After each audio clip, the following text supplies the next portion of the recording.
Presbiteriana em Petrolina, acolhendo vidas, adorando a Deus e anunciando às nações.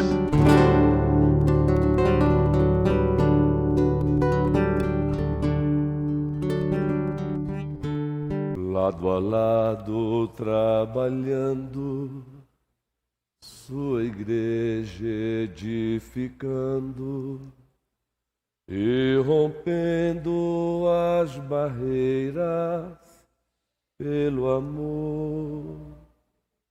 E na força do Espírito Santo, nós proclamamos aqui que pagaremos o preço de sermos um só coração no Senhor.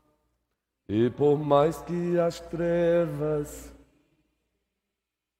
que nos tentem separar, com os nossos olhos em Cristo, unidos iremos andar. Amém, amém, amém. Mais uma vez o texto em tela, primeira carta de Deus aos Coríntios, capítulo 10. E o texto, versículo 11. E agora sim vamos ler todo o texto, do 1 ao 11. Primeira carta de Deus aos Coríntios, capítulo 10. A partir do primeiro versículo. Ora, irmãos, não quero que ignoreis que nossos pais estiveram todos, observe o todos aí, sob a nuvem, e todos passaram pelo mar. O apóstolo Paulo é maravilhoso, e o texto prossegue: tendo sido todos batizados, assim na nuvem como no mar, com respeito a Moisés. Aí ele usa símbolos, figuras, sinais. E no versículo 3, todos eles comeram de um só manjar espiritual. Olha o link que ele faz entre a comida física e a comida espiritual. Como o evangelho era pregado no Antigo Testamento através de símbolos, figuras, tipos. Maravilha. Todos eles comeram de um só manjar espiritual. Paulo está aqui justamente destacando a responsabilidade deles. Ou melhor, primeiro falando sobre o privilégio que eles tiveram. Aí o versículo 4. E beberam da mesma fonte espiritual, porque bebiam de uma pedra espiritual que os seguia. E a pedra era Cristo. Depois de falar dos privilégios que eles usufruíram, olha só, nota, entretanto, Deus não se agradou da maioria deles. Razão porque ficaram prostrados no deserto. Isso é muito forte. Ora, estas coisas se tornaram exemplos para nós, a fim de que não cobicemos as coisas más, como eles cobiçaram. Aí no versículo 7, não vos façais, pois, idólatras, como alguns deles. Porquanto está escrito, o povo assentou-se para comer e beber, e levantou-se para divertir-se. E não pratiquemos imoralidade, como alguns deles o fizeram, e caíram num só dia 23.000. Disciplina eclesiástica extraordinária, quando o próprio Deus diretamente disciplina o povo. Não ponhamos o Senhor à prova, como alguns deles já fizeram e pereceram pelas mordeduras das serpentes. Aí o versículo 10.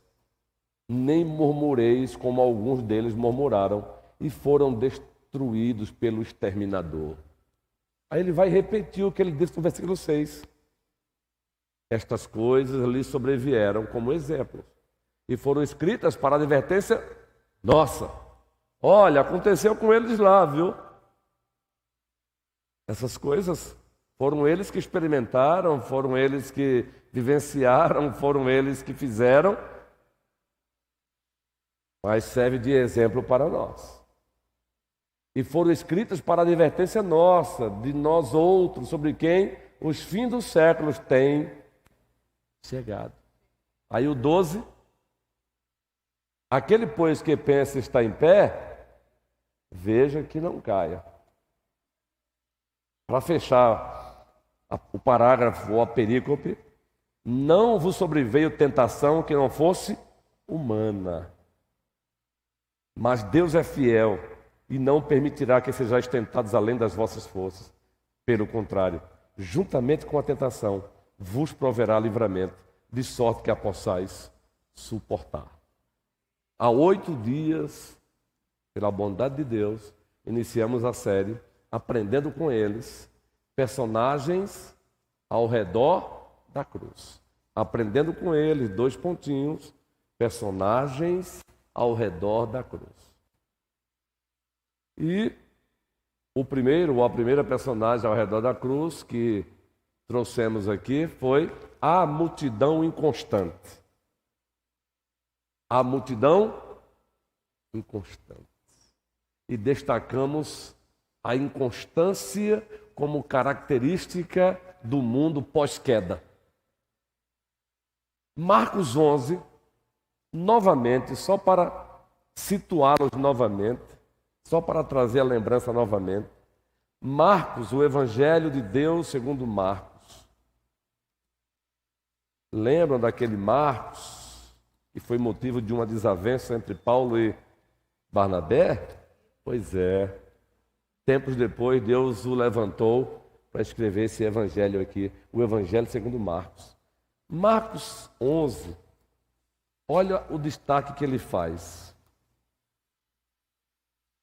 Observem. Versículo 9. Ele descreve uma cena extraordinária.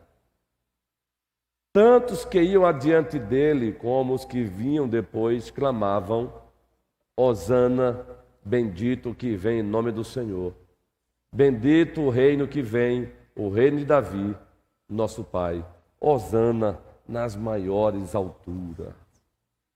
Dentre outras coisas, Marcos descreve o povo louvando, exaltando Jesus Cristo. Hosana, bendito que vem em nome do Senhor. Observe o que esse mesmo povo vai fazer agora, dias depois. Marcos capítulo 15. Claro que também por influência dos manipuladores, mas isso não tira a culpa deles.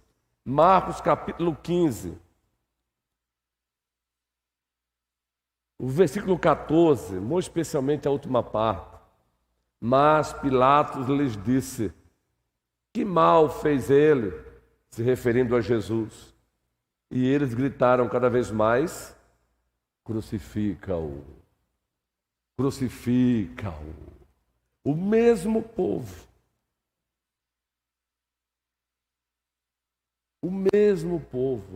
vivendo essas duas experiências antagônicas, opostas. O mesmo povo, Hosana, agora está dizendo: crucifica-o, crucifica-o. A inconstância é uma característica do mundo pós-queda, infelizmente. A inconstância acaba ainda acompanhando os redimidos, pois os redimidos ainda estão num processo de santificação. E nesse processo, eles aqui e acolá se encontram sendo inconstantes. relembramos aqui a inconstância do povo liderado por Moisés. O povo que viu, que contemplou, que experimentou Deus fazendo prodígios maravilhosos, como por exemplo, transformando o Mar Vermelho em 2 paredões, fazendo-os passar no meio desses 2 paredões, vendo Deus usando o próprio Mar Vermelho para engolir Faraó e os seus exércitos. Esse mesmo povo, lá em Êxodo 32, ficou indignado porque Moisés demorou tempo demais no monte. Chamou Arão e disse: queremos um bezerro de ouro, precisamos de um representante. Esse mesmo povo murmura, reclama. Esse mesmo povo, em alguns momentos, tenta apedrejar Moisés. Êxodo, Números, narra isso.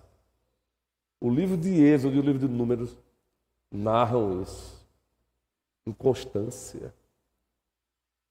Uma inconstância no meio do próprio povo de Deus. Seja o povo de Deus da antiga administração da Aliança da Graça, seja o povo de Deus da nova administração da Aliança da Graça.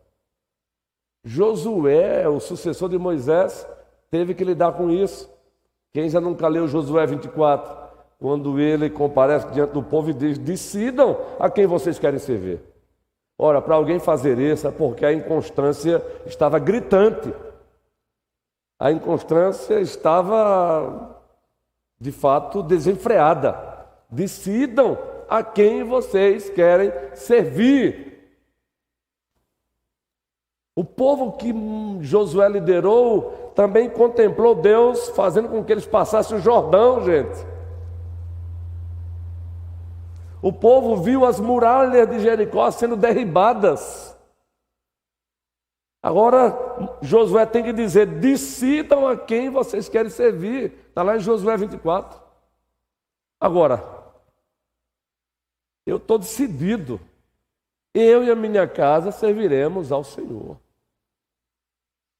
Eu não preciso, a minha decisão não está condicionada a vocês, não. Eu e a minha casa serviremos ao Senhor. Agora, vocês precisam decidir.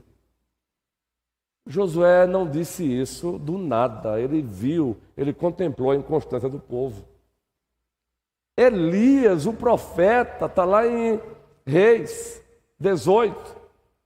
1 Reis 18. Até quando vocês vão cochear entre 2 senhores? Se o Senhor é Baal, sirvam. Elias está falando para o próprio povo de Deus. Vocês vão ficar até quando em cima do muro? Paulo, na nova administração da Aliança da Graça, escreve à igreja da Galácia e diz: vocês estavam correndo tão bem, quem vos impediu de continuar? Gente, isso é forte. Ah, mas lá foi com o povo da antiga administração da Aliança da Graça. Com o povo da nova administração da Aliança da Graça não aconteceu, está lá.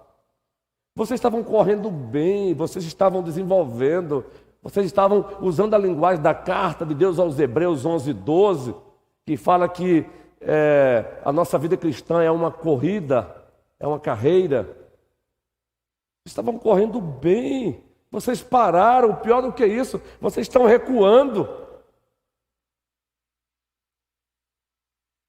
O escritor aos Hebreus diz: ei, calma aí, alto lá, vocês querem voltar. Vocês estão tentando voltar ainda para a antiga administração da Aliança da Graça. Ei, calma. Tudo aquilo ali foi figura, tipo, Cristo é superior a tudo aquilo. Cristo é o ápice, é o clímax. Existe uma expressão que nós usamos em teologia bíblica da aliança, que é cristotelia. Cristotelia. Telia vem de telos, propósito.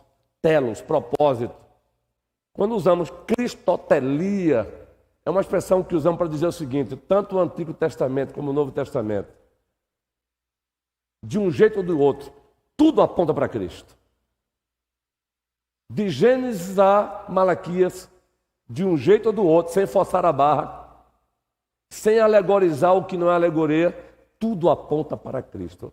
Isso é cristotelia. Cristotelia. O propósito é Cristo, aponta para Cristo. Que inconstância. Personagem ao redor da cruz. Foi a inconstância de um povo que também, ainda que secundariamente, levou Cristo para a cruz. Claro que Deus usou essa inconstância do povo para cumprir os seus propósitos. Mas o fato de Deus ter usado a inconstância do povo para cumprir os seus propósitos não torna o povo inocente. O sangue, dias depois, caiu sobre o povo. Jerusalém foi sitiada. Está lá, no ano 70.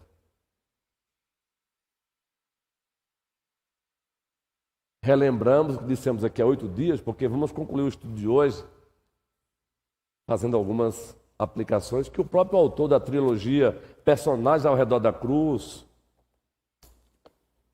Personagens ao Redor da Manjedoura, esse autor aqui, Personagens ao Redor da Igreja, nos dá o roteiro para isso. Sabe por quê? A inconstância também ganha força. Sabe por quê que a inconstância muitas vezes ela perdura? Sabe por quê aqui e acolá estamos namorando com a inconstância, abraçados com a inconstância, sendo referência de pessoas inconstantes? E aqui ele nos dá um roteiro muito legal e a Bíblia mostra isso mesmo. Por conta de um tal entusiasmo. Pessoas entusiasmadas pelos enganadores. As motivações equivocadas alimentam a inconstância. As motivações equivocadas, escusas, reprováveis, elas alimentam a inconstância. Pois o povo estava dizendo, Hosana. Facilmente os manipuladores conseguiram com que eles agora, dias depois, dissessem, crucificam. No domingo de Ramos está o povo, Hosana.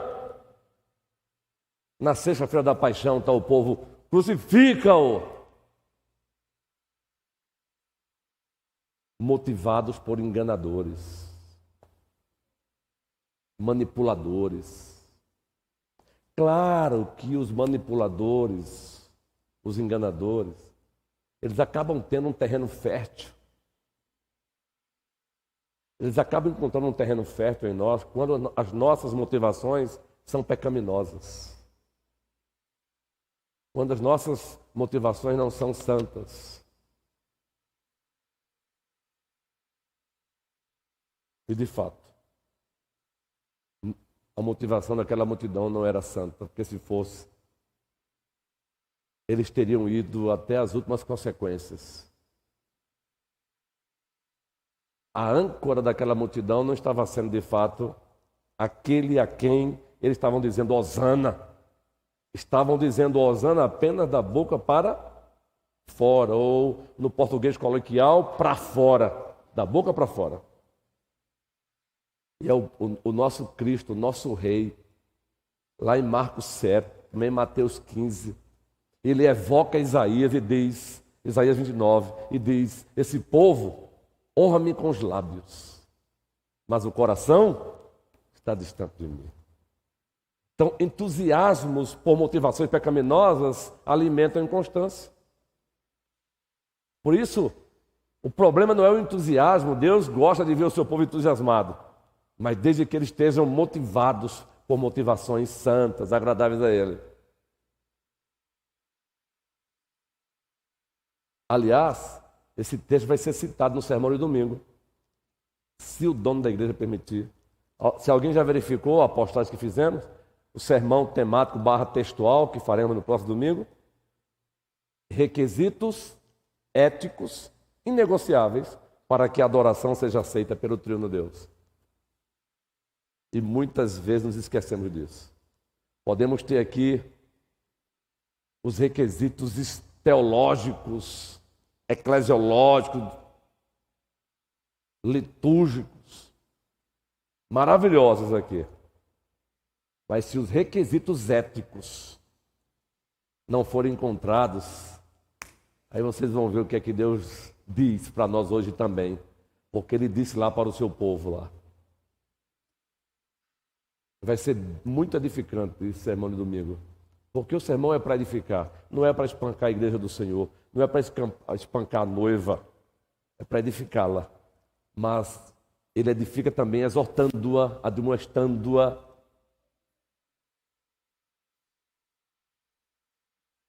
Entusiasmos que nascem de motivações pecaminosas.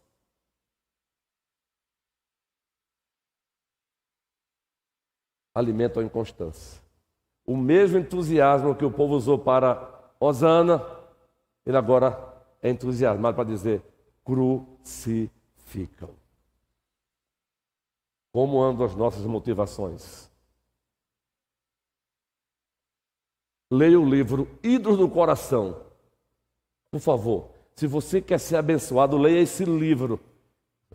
Ídolos do Coração. Esse livro é uma teologia bíblica mesmo da idolatria. Todos os mestres em aconselhamento bíblico obrigatoriamente devem ler esse livro e indicam esse livro. Ídolos do Coração. A editora Regular lançou, parece que outras editoras aí compraram os direitos. Já está ali? É esse aí, com essa capa aí. Essa sonoplastia é uma bênção, né? Como disse o presbítero Humberto, terça-feira, sonoplastiar, né, guerreira? É esse livro, gente. Esse livro é para você ler, esquecendo do mesmo momento do outro. Leia para você. Porque ou mania a gente tem de pensar no outro, né? Ídolos do coração. Mas qual foi um dos pais da fé cristã reformada que disse assim: o coração do homem é uma fábrica de ídolos? Calvino. Ele disse isso alicerçado na Escritura. Ele não inventou nada. Ele só usou essa linguagem. Ele foi o sistematizador. Lutero chegou e meteu a marreta nas heresias que estavam erigidas na igreja. E Calvino veio agora e reconstruiu o que precisava ser reconstruído. Por isso, Deus, de fato, Ele usa cada um com seus dons e talentos, com seus propósitos. Deus é Deus. Então, entusiasmo por motivações pecaminosas alimentam a inconstância. Quer ver mais um exemplo aqui? Esse aqui o autor não fala aqui, mas quem leciona, quem prega é assim: você monta nos ombros dos gigantes e você consegue até enxergar um pouquinho mais do que eles. Porque, por sua vez, você já está enxergando o que ele enxergou. Então, ele já adiantou para você. Quer ver? Aqui e acolá você se encontra assim: não vou fazer mais. Isso referente a fazer a obra do Senhor. Você está envolvido em algum ministério, em alguma causa, em alguma obra. Aí você diz: não vou fazer mais. Com as devidas ressalvas aqui, eu não vou aqui esmiuçar agora. No fundo, com raríssimas exceções, quando alguém diz não vou fazer mais, é porque alguém não disse muito obrigado, é porque alguém não elogiou, é porque alguém não teceu elogios, é porque uma crítica veio, muitas vezes não procedente. Existem críticas que procedem, outras não procedem, mas às vezes a crítica que procede é feita na hora errada, em fórum impróprio. Aí a pessoa: não vou fazer mais. Ainda que ela tenha razões para criticar a crítica que foi feita, ou a forma como foi feita, ou o momento onde foi feito, ou para quem foi feito, no fundo, é porque o ídolo foi ofendido. O ídolo aqui foi ofendido. Não vou fazer mais. Entenderam aí? Então significa que o meu entusiasmo ali estava sendo alimentado por uma motivação pecaminosa. Que maravilha, rapaz, que espetáculo, gostei. Só eu estou vendo aqui. Sonoplastia a nossa sonoplastia é uma benção. É isso aí, sempre melhorando. Eu me refiro ao horário ali, ó. Maravilha, pode olhar, olhe para trás aí. É isso aí, tem que ser assim. Maravilha. Deus seja louvado. Como anda a tua motivação? O povo que disse Hosana, agora 5 dias depois, domingo de Ramos, Hosana, seja feita a paixão, crucificam, sabe por quê? Quando estava dizendo Hosana, não estava dizendo Hosana por motivações verdadeiras. Estavam dizendo Hosana por motivações pecaminosas. Então, o mesmo entusiasmo por motivação pecaminosa levou o povo a dizer o mesmo para o mesmo. Crucifica-o. Como anda a tua motivação? Outra coisa, preste bem atenção em o nome do Senhor Jesus Cristo. Abra sua Bíblia em Mateus 21, 26, por favor. Então, a primeira lição, a primeira aplicação, peça ao Senhor para mostrar como andam as tuas motivações. Observem. Lucas 21, 26. Mas vamos ler o 25 antes, por favor. Mateus, não é? É porque eu vou citar Lucas depois. Obrigado, Yuka. Mateus 21, 26. Mas vamos ler o versículo 25 antes, por favor. Observem. Perguntaram a Jesus, de onde era o batismo de João? Aliás, Jesus agora responde, não é? De onde era? Perguntaram a Jesus, fizeram uma pergunta a Jesus, e Jesus, com uma metodologia do bom judeu, ele responde também com uma pergunta. De onde era o batismo de João? Do céu ou dos homens? E aí eles ficaram perturbados. Discorriam entre si. Se dissermos do céu, ele nos dirá. Então, por que não acreditaste nele? Agora o 26. Se dissermos o batismo de João, o Batista, dos homens, é para temer o povo, porque todos consideram João como profeta. Agora preste bem atenção, aonde queremos chegar nisso aí? Ficaram com medo. Os detratores de Jesus Cristo ficaram com medo. Bem, se disser que é de Deus o batismo de João, ele vai nos pegar. Então por que vocês não acreditaram nele? Porque eles também se tornaram inimigos de João, o Batista. Se dissermos que o batismo é dos homens, o povo admira João. O povo vai o quê? Partir para cima da gente. Onde queremos chegar com isso, gente? O mesmo povo que admirava João o Batista, precursor do Messias, está dizendo para o Messias, crucifica-o. Sabe, eu fiz aqui uns destaques interessantes, queridos, muito interessante. Preste bem atenção nisso aqui, porque é importante demais. Só porque sabemos o que é certo, não garante que faremos o que é certo. Saber o que é certo não garante que você vá fazer o que é certo. O povo sabia que João era de Deus. Inclusive, os próprios líderes disseram, se dissermos que o batismo de João era dos homens, o povo vai nos pegar, porque o povo admira João Batista. Então, o povo sabia o certo, mas o povo sabia o certo, mas não fez o certo. Porque esse mesmo povo pediu para crucificar aquele para quem João Batista disse, eis o Cordeiro de Deus que tira o pecado do mundo. Então não adianta, meu irmão, saber. J.I. Packer, naquele clássico dele, Conhecimento de Deus, é outro livraço aí, Conhecimento de Deus. Ele diz, não basta conhecer sobre Deus, Muita gente até conhece muito sobre Deus. Você pode conhecer muito sobre Deus e terminar a eternidade sem Deus. Aí eu já estou colocando frases minhas, interpolações. É necessário conhecer Deus. Esse conhecimento aí é relacional. Cristo disse: a vida eterna é esta, que conheçam a Ti, o único Deus verdadeiro, e a Jesus Cristo a quem enviaste. Então, analise as motivações, mas também não adianta ser admirador dos profetas. Não adianta saber o que é certo se você não faz. Saber o que é certo não torna você imune ao erro. Porque tem de gente aí que sabe o que é certo e continua fazendo a coisa errada, não está no gibi. Está aí. Os líderes temeram dizer que era dos homens o batismo de João, porque o povo admirava João o Batista, o precursor. Aquele que veio para preparar o caminho do Senhor. Esse mesmo povo que admirava João, olhou para o seu Messias rei desse crucificado. Então, cuidado.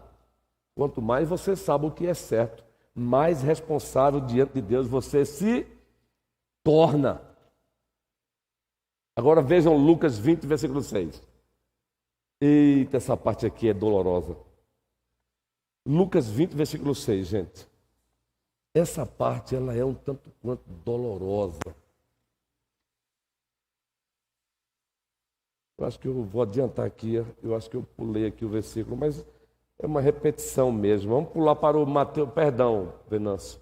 É uma repetição do texto, Mateus 23, versículo 30, na verdade. Aí é uma repetição aí. Os evangelhos sinóticos, eles enriquecem um ao outro, não é? Mas esse enriquecimento agora não vem em conta agora não. Então, Mateus 23, versículo 30. Esse versículo faz parte daquele sermão de Cristo, não é? Aquele sermãozão. Observem. Versículo 29, só para a gente situar um pouquinho aí o contexto. Ai de vós, escribas e fariseus, hipócritas. Porque, gente, observem. Lembra que o povo admirava João? Agora observe aí. Porque edificais o sepulcro dos profetas, adornais os túmulos dos justos. Aí o versículo 30, e dizeis: se tivéssemos vivido nos dias de nossos pais, não teríamos sido seus cúmplices no sangue dos profetas. Baita de hipocrisia. Entenderam aí a mensagem? Os escribas e fariseus, eles chegavam nos túmulos dos profetas e mandavam pintar. Esse costume ainda tem hoje, gente. Ainda tem hoje. No dia dos finados, uma semana antes, os familiares vão lá, mandam pintar os túmulos, não é assim? Os escribas e fariseus mandavam pintar os túmulos dos profetas, mandavam até construir outras, não é? E ainda diziam: se estivéssemos lá, não teríamos concordado com os nossos pais. Nós teríamos repreendido os nossos pais que mataram os profetas. Coisa linda, não, gente? Bravata pura. A bravata alimenta a inconstância. Bravata pura. Conversa fiada para acalmar a consciência. Por isso que chama ele de hipócrita. Agora veja o que vem em seguida. Do versículo 30. Por favor. Versículo 31. Assim, contra vós mesmos, testificais que sois filhos dos que mataram os profetas. As atitudes de vocês dizem que vocês são iguais aos vossos pais. Vocês têm feito as mesmas coisas, seus hipócritas. Vocês estão tentando acalmar as vossas consciências, aumentando o sepulcro dos profetas, dizendo que se estivesse lá não teria concordado com seus pais. Vocês têm feito o mesmo hoje. Entende a força da hipócritas? Ei, bravatas, entusiasmos gerados por bravatas, alimentam inconstância.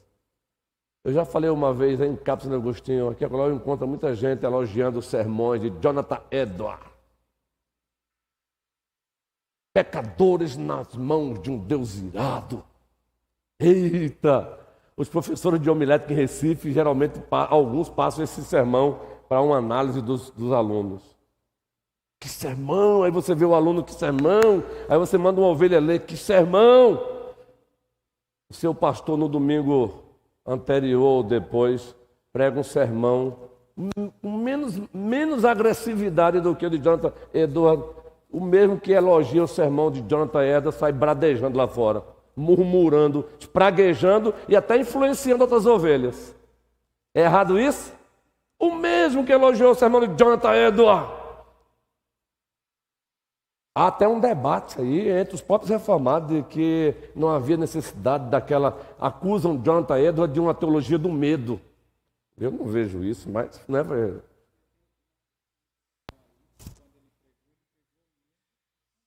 E com justamente. E com a velhinha da mais, né, guerreiro? Verdade. E segundo os historiadores, uma voz mansa. Justamente. Mas os mesmos, basta um pregador trazer um sermão com um pouquinho de confronto, já sai praguejando. Um colega meu recentemente disse, não é daqui da região, que pregou um sermão e nunca tinha acontecido isso lá na igreja. E ele percebeu que alguém saiu, alguém que sempre falava com ele, saiu e não deu nem oi, nem bom dia. Depois descobriu que o sermão foi lá e... Entendem? Ah, se estivéssemos lá, teríamos confrontado aquele povo que disse crucificam, crucificam. Se estivéssemos lá, estaríamos fazendo coro. Crucificam, crucificam. Por isso que Paulo disse lá, 1 Coríntios 10, quem está em pé, cuide para quem não caia. Quando você vê o irmãozinho caindo, confronte o pecado dele, mas confronte como alguém que pode fazer o mesmo até pior. Confronte com lágrimas nos olhos, confronte com choro.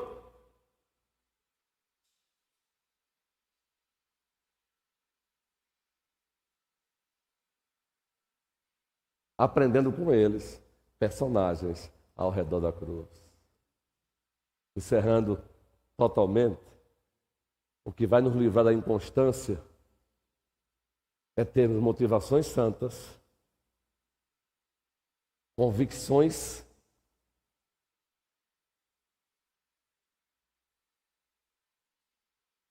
no lugar certo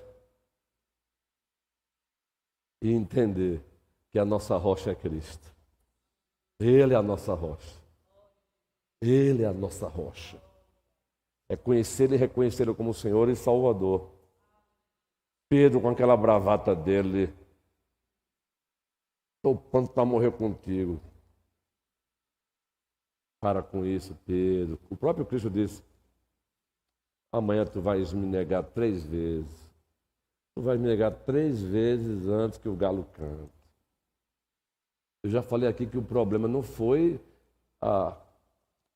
ele dizer, Senhor, eu estou pronto a morrer contigo. O problema é que ele estava dizendo aquilo confiando em si mesmo. Ele não estava dizendo aquilo confiando em Cristo. Porque o mesmo Pedro agora, depois do Pentecostes, você vai encontrá-lo diante das autoridades, do sinédrio, da liderança, dizendo o quê? Importa agradar a Deus do que aos homens. E jamais te deixarei. Total. Não dá ponta para os colegas. Ainda constrange os colegas.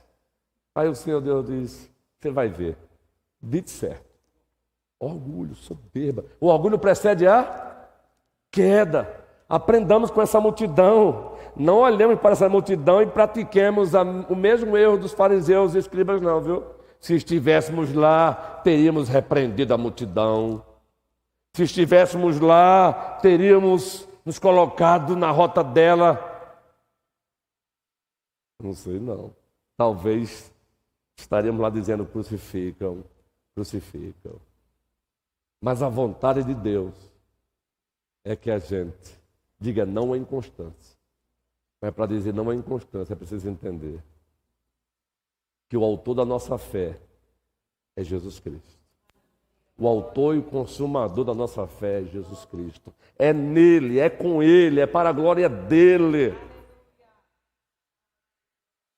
É nele, é com ele, é para a glória dele. Nele sim, continuaremos. Nele vamos com tudo. Nele vamos com todos. E nele vamos com o triuno Deus. Que o Senhor nos abençoe. Que o Senhor nos abençoe. Tem muita coisa boa dentro dessa série aí, daí para frente. Aprendendo com eles. A próxima mensagem será o materialismo de Judas. Muita coisa boa aí. O materialismo de Judas. Aí eu quero ver você aqui espraguejando Judas. Miserável. Malhar o Judas. Ai, como é fácil malhar o Judas, né, guerreiro? Como a gente tem a tendência de fazer o que os fariseus e os escribas fizeram. Se estivéssemos lá, não teríamos sido cúmplices com os nossos pais. Ai, rapaz, essa mesma turma estava detonando com Cristo. Aquele para quem os profetas haviam apontado. Aquele para quem os profetas profetizaram. Sobre quem os profetas profetizaram. Queridos, que o Senhor nos ajude, que o Senhor nos abençoe. É por isso que eu tenho dito, pegando um gancho aqui, bem pastoralmente, gente, com a consciência de que eu mesmo estou sujeito a isso. Mas, por exemplo, estando pastor desta igreja, um privilégio, uma honra, mas jamais condicionando o exercício do ministério a motivações do povo. Porque o povo de Deus, nesse processo de santificação, se não vigiar, está sujeito a fazer as mesmas coisas. O mesmo povo de Deus que pode estar dizendo hoje: amamos esse pastor. Se não vigiar, basta uma mensagem bem quente do céu, cortando corações, para o povo dizer: mande-o para os quintos dos infernos. Que isso nunca aconteça aqui, graças a Deus nunca aconteceu. Essa igreja nunca fez isso com seus pastores. Estou fazendo apenas um trabalho de prevenção. Que o Senhor nos abençoe. Em o nome de Jesus Cristo. Amém.